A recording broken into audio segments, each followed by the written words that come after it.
रामायण के सुंदरकांड में हनुमान जी के साहस और देवाधीन कर्म का वर्णन किया गया है। हनुमान जी की भेंट राम जी से उनके वनवास के समय तब हुई जब राम जी अपने भ्राता लक्ष्मण के साथ अपनी पत्नी सीता की खोज कर रहे थे। सीता माता को लंकापति रावण छल से हरण करके ले गया था। सीता जी को खोजते हुए दोनों भ्राता शिमुख पर्वत के समीप पहुंच गए, जहां सुग्रीव अपने अनुयायियों के साथ अपने ज्येष्ठ भ्राता बाली से छिपकर रहते थे।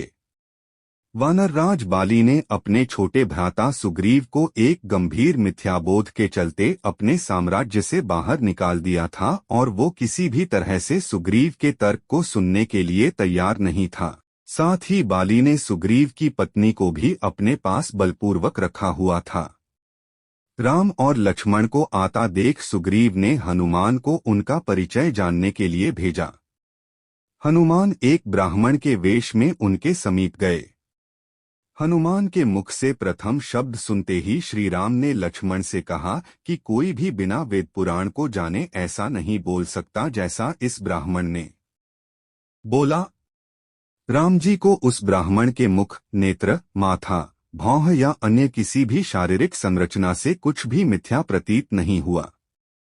राम जी ने लक्ष्मण से कहा कि इस ब्राह्मण के मंत्रमुग्ध उच्चारण को सुनके तो शत्रु भी अस्त्र त्याग देगा। उन्होंने ब्राह्मण की और प्रशंसा करते हुए कहा कि वो नरेश राजा निःसंकोच ही सफल होगा जिसके पास ऐसा गुप्तचर होगा। श्रीराम के मुख से इन सब बातों को सुनकर हनुमान जी ने अपना वास्तविक रूप धारण किया और श्रीराम के चरणों में नतमस्तक हो गए। श्रीराम ने उन्हें उठाकर अपने हृदय से लगा लिया।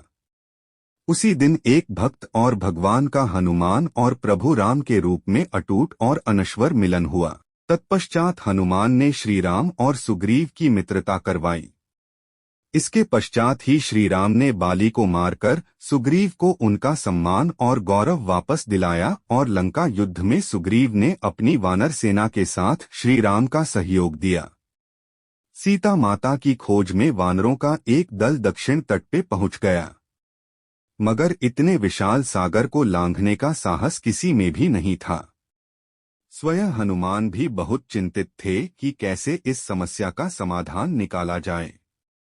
उसी समय जामवंत और बाकी अन्य वानरों ने हनुमान को उनकी अद्भुत शक्तियों का स्मरण कराया। अपनी शक्तियों का स्मरण होते ही हनुमान ने अपना रूप विस्तार किया और पवन वेग से सागर को उड़ के पार करने लगे। रास्ते में उन्हें एक पर्वत मिला और उसने हनुमान से कहा कि उनके पिता का उसके ऊपर है। साथ ही उस पर्वत ने हनुमान से थोड़ा विश्राम करने का भी आग्रह किया, मगर हनुमान ने किंचित मात्र भी समय व्यर्थ न करते हुए पर्वतराज को धन्यवाद किया और आगे बढ़ चले। आगे चलकर उन्हें एक राक्षसी मिली जिसने कि उन्हें अपने मुख में घुसने की चुनौती दी। परिणामस्वरूप हनुमान ने उस राक्षसी की चुनौती को स्वीकार किया और बड़ी ही चतुराई से अति लघु रूप धारण करके राक्षसी के मुख में प्रवेश करके बाहर आ गए। अंत में उस राक्षसी ने संकोचपूर्वक ये स्वीकार किया कि वो उनकी बुद्धिमत्ता की परीक्षा ले रही थी।